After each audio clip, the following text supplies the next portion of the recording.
कह रहे थे कि मैं छात्र संघ चुनाव पे भी, तो मैं अकेला व्यक्ति हूँ जो पिछले 2 महीने से लगातार छात्र संघ चुनाव पे बोल रहा हूँ कि छात्र संघ चुनाव बहाल होने चाहिए, क्योंकि मैं छात्र संघ चुनाव की अहमियत समझता हूँ। आप छात्र संघ चुनाव को इस तरह समझिए कि जिनके पीछे नाम है या जिनके पास रिसोर्स हैं या जिनके पिता MP MLA रहे हैं, मंत्री रहे हैं, उनके लिए राजनीति करना आसान है। लेकिन मेरे जैसे प्राइमरी स्कूल के मास्टर का बेटा कहाँ सीखेगा? हम जब कॉलेज और यूनिवर्सिटी में जाते हैं तो वहाँ वो हमारी प्रयोगशाला होती है। वहाँ हम सीखते हैं कि अपने अधिकारों के लिए कैसे लड़ा जाता है। हम कास्ट सिस्टम से ऊपर उठते हैं, अपने साथियों के लिए लड़ना सीखते हैं। हम इंस्टीट्यूशन के खिलाफ लड़ते हैं, वहाँ हम पुलिस का भी सामना होता है, हमें कई बार परेशानियों का सामना भी होता है। तो हक के लिए लड़ना हम लोग वहाँ सीखते हैं। तो एक जरूरी क्लास है, लेकिन ताकतवर लोगों ने बंद कर दी। उनको लगता है कि फिर गरीबों के बच्चे नेता बन जाएंगे, और जब गरीबों के बच्चे नेता बनेंगे तो अपने हितों के लिए बोलेंगे, अपने मुद्दों पे बोलेंगे, अपने क्षेत्रों पे बोलेंगे। तो जैसे राष्ट्रपति जी ने अभिभाषण में कहा कि हमें बहुत उत्तम शहर बनाने हैं, तो मैंने आज ये भी कहा कि हमें उत्तम गांव भी बनाने, क्योंकि 70% आबादी तो गांव में रहती। जब तक उत्तम गांव नहीं बनेंगे तब तक ये हवाबाई बातें करने का कोई मतलब नहीं बैठता है।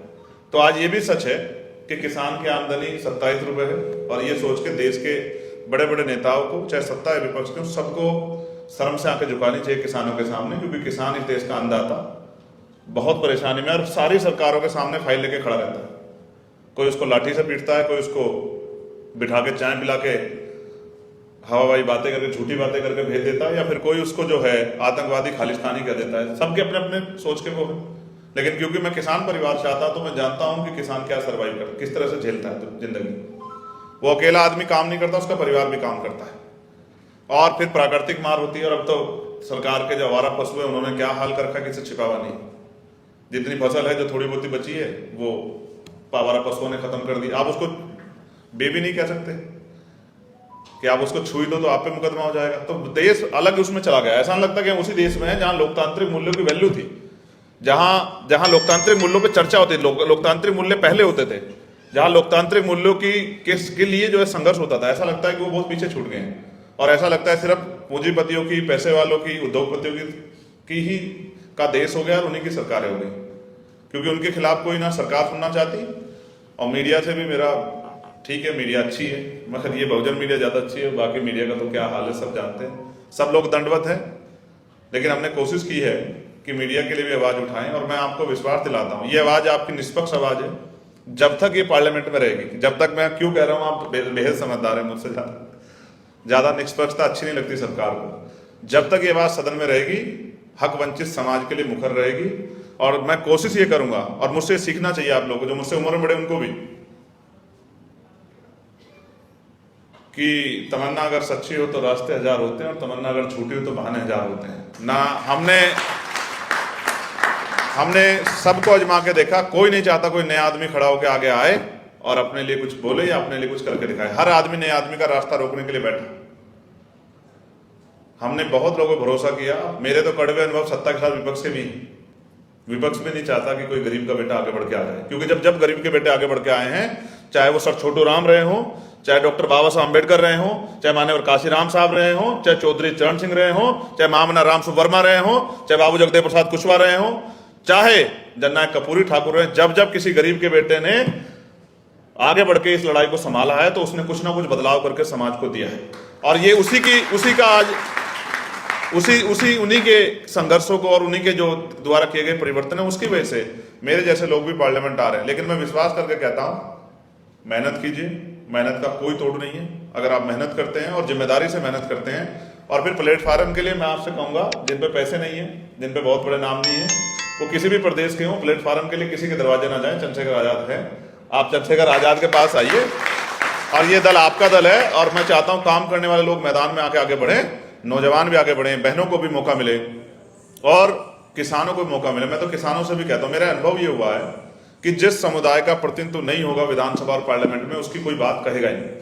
अगर किसान नहीं जाएंगे तो किसानों के मुद्दों पे बात नहीं होगी। हमने कहा कि किसानों का जो कर्ज है वो माफ करो, और MSP की लीगल गारंटी दो। इसी के लिए लड़े 16 महीने, और देखो 700 किसान जाएंगे। प्राइम मिनिस्टर एक शब्द नहीं बोल पाए। ये बदलाव कि पहले जवाब देना पड़ता था, पहले जिम्मेदारियां थी, अब तो आपने सारे डाटे बंद करा दिए, सब कुछ बंद करा दिया। अब आंदोलन करने तो कीले गाड़ देते हो।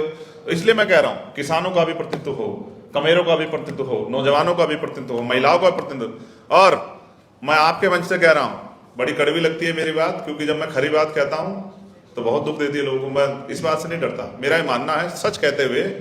जैसे मैं सतगुरु रविदास जी महाराज को मानने वाला व्यक्ति हूं, तो जब उन्होंने सच कहा तो उनको जेल में डाल दिया, तो वो जेल से नहीं डरे जेल से, मगर वो अपनी सत्य की बात पे खड़े रहे। तो मैं आपसे कहता हूं कि इस देश के अल्पसंख्यक समुदाय में जो मुस्लिम समुदाय है वो बहुत डरा हुआ है, उनको नहीं डरना चाहिए। उनकी आवाज उठाने के लिए हमारे जैसे लोग खड़े हैं जो अपनी सीना आगे कर देंगे, अगर गोली की बात आएगी तो खून का कतरा कतरा लगा देंगे। मेरी बात को आप याद रखें, बिल्कुल नहीं सोचना चाहिए मुल्क जितना किसी और का है उतना हमारा है, और किसी के बाप की बपोती नहीं है मुल्क की बात याद रखें आप लोग, सबका है मुल्क, हर आदमी का खून शामिल है इस मिट्टी में, किसी एक का नहीं है। अगर हथियार उठा के पड़ा जाएगा तो पता लगेगा किसने कितनी कुर्बानियां दी। तो इसलिए आपसे कह रहा हूं, अपने मुल्क में अपने आप को अकेला मत समझो। हमारे जैसे बहुत सारे लोग हैं जो इस देश के संविधान से प्यार करते हैं, जो जिस देश की एकता से प्यार करते हैं। वो पहले आजादी से पहले भी लड़ते रहे और आजादी के बाद आज भी लड़ रहे हैं, मगर 75 साल बाद भी अगर महिलाओं पे शोषण होता है, मणिपुर जैसी घटना होती, पहलवान बेटियों को कुचला जाता है, उनके सम्मान को नोचा जाता है, उनको पैरों से जूतों से कुचला जाता है, उनको खींचा जाता है, तो मेरे जैसे व्यक्ति का चुप बैठना वो उतना ही शर्मनाक है जितना जो लोग उस खेमे में बैठ के चुप हैं वो भी उनके बिल्कुल बराबर हो जाता है अगर वो चुप्पी थाम के बैठा, जो अपने आप को बहनों का भाई कहने की हिम्मत रखता है। ये उससे भी बड़ा विद्रोह, क्योंकि अन्याय करने वाले से अन्याय सहने वाला ज्यादा दोषी होता है। तो हम तो अपनी ड्यूटी को अदा कर रहे हैं और हमने की, और उसकी कीमत भी चुकाई कि हमें 4-4 गोली खानी पड़ी। मैं सदन में अकेला मात्र ऐसा व्यक्ति हूं जो गोली खा के सदन आया, तो डरने का कोई मतलब ही नहीं बनता सर, ना सदस्यता की चिंता है ना जान की। एक बार पैदा होते मेरे पिताजी ने मेरा नाम चंद्रशेखर ऐसे थोड़े रखा था, जब तो मैं छोटा था, मुझे जब होश भी नहीं था जब उन्होंने मेरा नाम चंद्रशेखर रखा, ऐसे नहीं रखा। मेरे पिताजी ने मेरे भाई का नाम भगत सिंह ऐसे नहीं रखा। वो देश के लिए बलिदान देने वाले क्रांतिकारियों से प्यार करते थे, उनको आशा विश्वास था कि उनकी आने वाली नस्लें इस काम को आगे बढ़ाएंगी। आज मैं अपने पिता के सपनों को पूरा कर रहा हूं और देश में रहने वाले हक वंचित समाज के लोगों के भी सपनों के लिए भी संघर्ष कर रहा हूं। और मैं फिर कह रहा हूं, लाइन खुली हुई है, पार्लियामेंट का दरवाजा मैंने तोड़ दिया है। आप सब लोग जो आना चाहते हैं मेहनत करना शुरू करो। अगले 5 साल बाद हमारी संख्या वहां बहुत होनी चाहिए कि जब मैं जय जवान जय किसान का नारा लगाऊं तो उसको समर्थन करने वाले वहां लोग हों। इसलिए मैं पुनः, चाहे वो अग्निवीर का विषय हो या और कोई विषय हो, हर मुद्दे पे हम लोग, और सबसे बड़ी लड़ाई अब हम लड़ेंगे मंडल कमीशन पे, कि मंडल कमीशन की 38 की 38 सिफारिशें लागू होनी चाहिए और जातिवार जनगणना होनी चाहिए। क्योंकि जब तक जातिवार जनगणना नहीं होगी तब तक पता ही नहीं लगेगा कि किसका हिस्सा कौन खा रहा है। और हमें जो आपस में लड़ाया जा रहा है वो लड़ाई तभी बंद होगी जब ये धूंध हटेगी कि हमारी इस हालत का जिम्मेदार 70 साल बाद भी कौन है। तो मैं पुनः, क्योंकि समय की आज कमी है, और मैंने रोहित भाई से और प्रशांत से वादा किया था, भाई साहब शाह साहब से भी, कि मैं कोशिश करूंगा तो मैं प्रधानमंत्री जी को छोड़ा। देखिए मेरे लिए आप कितने जरूरी हैं। मैं प्रधानमंत्री जी का भाषण छोड़ आया क्योंकि मुझे आपके साथ आके बैठना था। और मैं फिर कहता हूं, मेरा भरोसा है कि आप ही हैं जो प्रधानमंत्री बनाते हैं।